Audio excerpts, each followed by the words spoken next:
Hey, what's up? John Sonmez from SimpleProgrammer.com.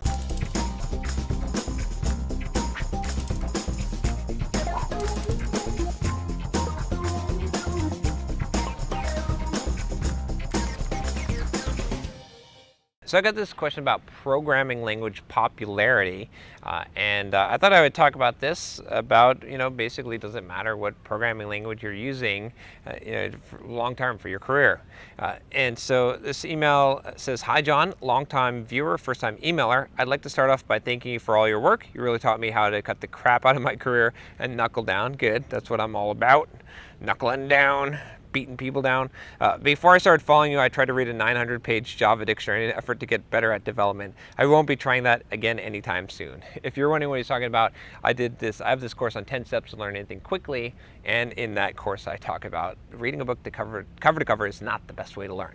So anyway, he basically goes on to say that he's got this job because he's got this job offer. He says that he's got plenty of experience with Java, and he just received an offer to work for a company that uses a JVM-based language that isn't very popular because of the language's lack of use. I'm not sure if I should take the job or not. So he wants to know if basically, how much emphasis should he put on the actual language? Does it matter? And I can understand the concern. You're good at Java. Do you really want to work for this company that's using this kind of, Java derivative JVM language that's not so popular? It's not that much of a transferable skill. It's not going to be so hot in the job market. My answer to that would be, don't worry about that so much, because especially now, technology is changing so rapidly.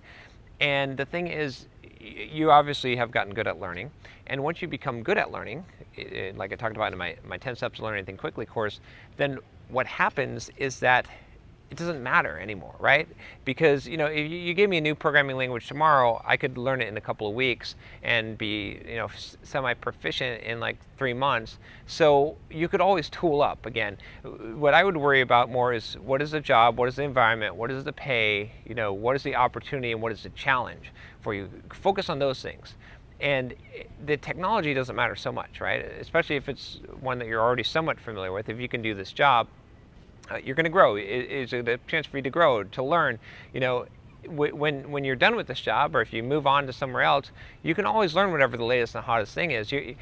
So many developers try to stay up to date on everything and the hottest thing when they're not even using it in their job, and that's just silly, because honestly, whatever the new thing is, if you've got a lot of experience, nothing is ever really new. If you've got a lot of experience and you're a good developer, you can go and pick up another technology. You can pick up another platform or language really quickly and move on to that. So don't worry about this specific technology. Instead, like I said, worry about the job, worry about the environment, worry about the pay, worry about all of that other stuff, and know that you can pick things up. You really got to develop that mindset as a developer, because of how fast technology is changing, especially today. Because if you don't have that mindset, you're always going to be afraid, you're always going to feel like you're behind, and you're going to be stressed out. Life is not going to be fun for you. So anyway, hopefully that helps you. If you like this video, subscribe to the channel, and I'll talk to you next time. Take care.